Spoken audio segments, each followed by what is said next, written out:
That night, as the snow fell heavily on the abandoned train station, millionaire Augusto Montenegro watched his life crumble when he realized his suitcase, the same one that carried not only money, but the contract that would save his father's company, had disappeared in the chaos of Christmas Eve. The entire city seemed to light up while his heart went out, until, amidst the biting wind and the glittering decorations in the streets, the improbable image of a beggar slowly walking along the empty platform appeared, holding something heavy, covered in snow, as if he carried someone's destiny in his hands. It was in that frozen instant, between the distant sound of Christmas bells and the profound silence of the early morning, that Augusto saw the impossible happen. The most forgotten man in the city carried exactly what he most feared losing. And when their eyes met before any words were spoken, an inexplicable feeling took hold of them both, as if that night, so cold, so lonely, so illuminated, was about to reveal a secret capable of completely changing their Christmas, and perhaps even the rest of their lives. Before we delve into this amazing story, tell me which city and state you're watching from. Leave a comment and I'll reply with gratitude. And while you're at it, subscribe to the channel, turn on notifications and like this video. We want to share more stories like this. The snow fell like a dense curtain over the entire city, covering streets and rooftops and illuminating every corner with that silent glow that only Christmas can bring. While Augusto Montenegro walked along the station platform, trying to understand at what point in the night everything had spiraled out of control. It was supposed to be a quick trip, a simple signing, a discreet meeting with foreign investors who would only be in town for a few hours before leaving again. And that suitcase, heavy, metallic, full of money and documents that couldn't leak, was the last piece missing to prevent the bankruptcy of the company his father had built his whole life. The problem was that the station was packed. People rushing, hugs, Christmas bags, children laughing and tripping in the snow, and amidst that chaos, Augusto received an urgent call, looked away for a few seconds, and when he returned, the suitcase was no longer there. Ice crept up his back, first as shock, then as guilt, then as a suffocating feeling of failure. He searched for security guards, asked people, reviewed security camera footage, but nothing made sense, because all he found was the cold echo of the wind hitting the metal of the illuminated station. As he walked between empty benches and frozen tracks, he felt a tightness in his chest that mixed fear, shame, and a sadness that had been with him since childhood. As if this loss was more than just money, it was confirmation that he would never be able to honor the legacy left by his father. The night seemed to mock him. The brighter the Christmas lights shone across the city, the darker he felt inside, until he realized that perhaps he was facing the worst moment of his life, precisely on the night when the whole world celebrated hope, love, and miracles. The icy wind pierced his expensive coat, but what truly hurt was the surrounding silence, the kind of silence that only exists in places too vast to be filled by a single soul. Augusto sat on the platform bench, buried his face in his gloved hands, and tried to remember every detail, every movement, every person who had passed by, because he needed to find some clue that would lead him to the lost suitcase. He tried to convince himself that some ordinary person might have taken it by mistake, but the truth insisted on hurting. It was Christmas Eve, and anyone who found that suitcase full of money would probably see it as an unexpected blessing, a gift from fate, and not as the disaster it was for him. It was then that, as he raised his head, something in the distance caught his attention, a hunched figure walking slowly on the snow, like someone accustomed to carrying the weight of a lifetime on their shoulders. The man seemed out of place in that setting, as if he belonged nowhere, dressed in old clothes, a torn coat, a crooked hat, and dragging steps that left deep marks on the white ground. Augusto first felt curiosity, then unease, until he noticed the metallic glint in the arms of the stranger, covered in snow, too heavy to be any ordinary object. His heart raced so fast, the sound seemed to echo through the empty paths, and each step the beggar took toward him seemed to slow down the world.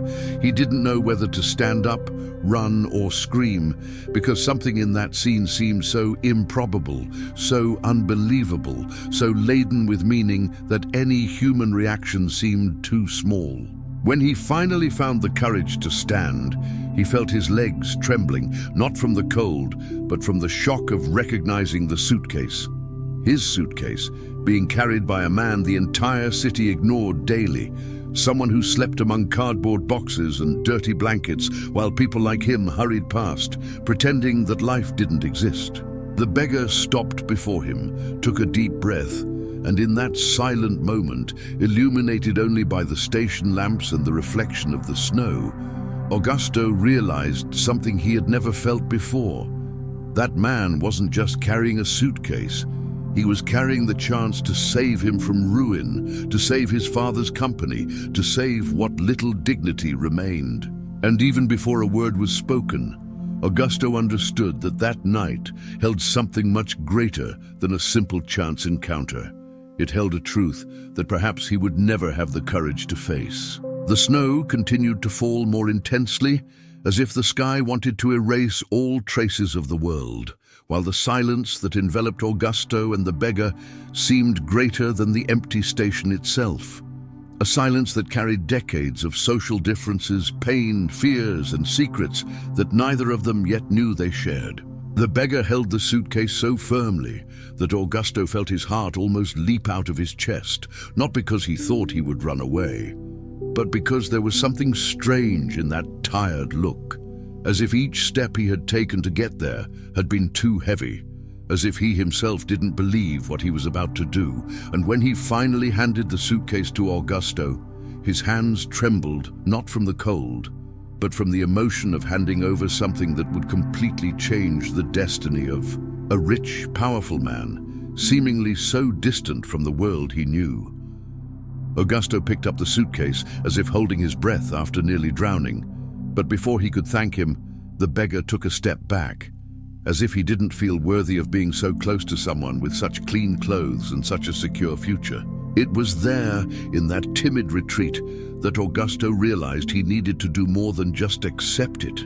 He needed to see that man, understand where he came from, know why someone who could have run away with everything was there, standing in the cold, returning something that no one would ever expect to be returned. He took a deep breath, and with a trembling voice, asked his name, but the beggar took a few seconds to answer, as if he had forgotten that he too once had an identity, a past, a story that mattered. Then, with a hoarse voice, he said his name was Elias, and that name seemed to echo through the paths like something sacred, as if it were the first time in a long time that someone had pronounced it with respect. Augusto asked if he wanted anything in return. Money, shelter, food, anything. But Elias shook his head slowly, with a weak smile at the corner of his lips, the kind of smile only someone who has lost everything can give, and said he didn't need anything, that he had only seen the abandoned suitcase and thought someone important would miss it. This made Augusto feel a kind of deep shame, because he realized at that moment that he, a millionaire, raised in mansions, surrounded by luxury and comfort, had never done anything remotely similar for anyone, while a man who didn't even have a place to sleep was capable of such a noble gesture on the coldest night of the year. The wind blew harder, kicking up snow from the ground. And in that movement, Augusto noticed that Elias's clothes were soaked, his boots torn, his hands purple from the cold, and his voice faltering as if he were struggling to stay upright. It was this fragility that made Augusto make a decision without thinking, moved only by the impact of what he was feeling. He invited Elias to take shelter from the snow, have something warm, perhaps a coffee nearby, or even accompany him to the car parked on the main street where there would be heating and safety. But Elias hesitated again, as if he thought he didn't deserve even the slightest care. Then Augusto took a step closer, placing a firm hand on his shoulder and saying that no one should spend Christmas alone in the snow, not even him.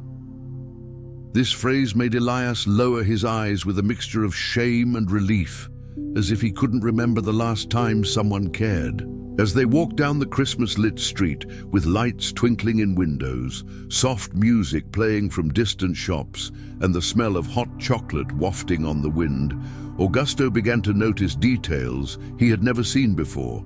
Families laughing together, children making puppets on the sidewalk, couples embracing under lampposts, and each scene seemed to poke at an old wound. The loneliness of growing up in a huge mansion with parents who were too busy, dinners that were too cold, and the constant idea that money could replace affection. Elias walked slowly, taking short steps so as not to disturb anyone, always a little behind, until Augusto pulled him to walk beside him. This simple gesture made Elias lift his face for the first time, letting the light reflect in his eyes, revealing a deep sadness, the kind of sadness that doesn't spring from nothing, but from years of abandonment, humiliation, and invisibility.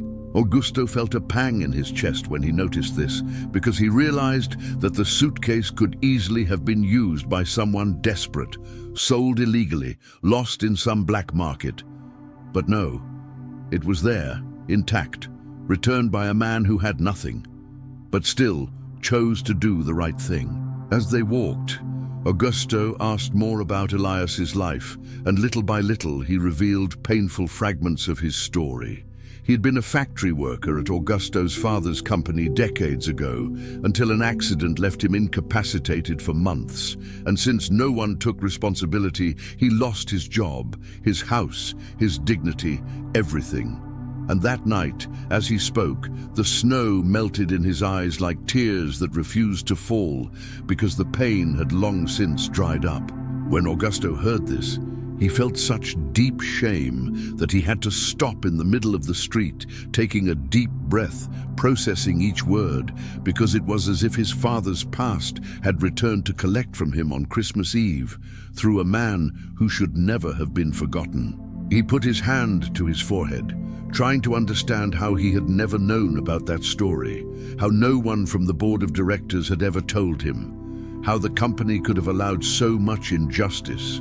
And then, with a firm voice, he promised Elias that it would end there, that he would no longer be on the streets, that he would have shelter, care, clothes, and more than that, his dignity restored.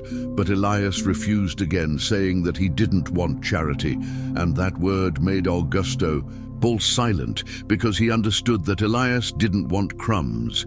He wanted respect. He wanted to be seen as a man, not as a victim. They reached the car, and Augusto opened the door for Elias to get in. But at that moment, the beggar did something unexpected.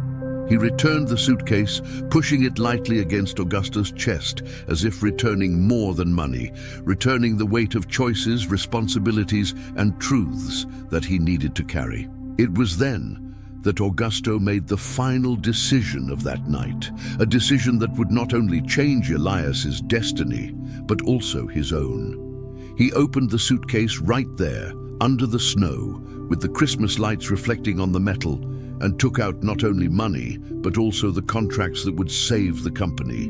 But instead of putting them away again, he offered half the value to Elias, who was so shocked that he took 2 steps back, shaking his head, repeating that he couldn't accept.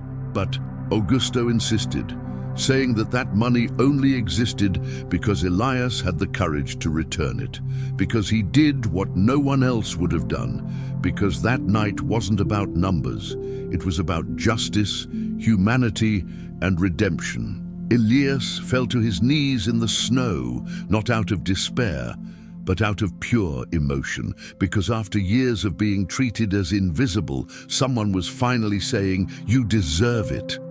And in that image, a millionaire kneeling to lift a beggar while snow fell around them, was the true spirit of Christmas, the true message the world had forgotten.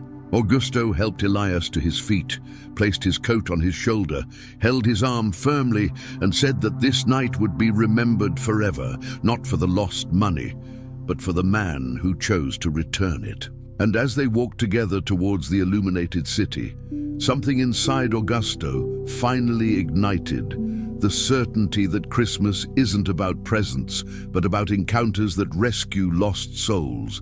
And on that cold and silent night, he found something that not all the money in his suitcase could buy. He found purpose. He found gratitude.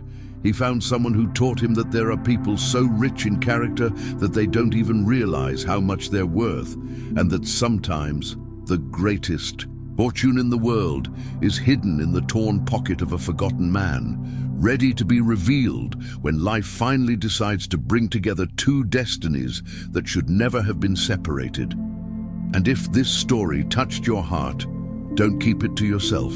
Share this video with someone you love. Click now to share it. Like this video, subscribe to the channel, and turn on notifications so you don't miss any of the upcoming stories we're preparing with great care for you.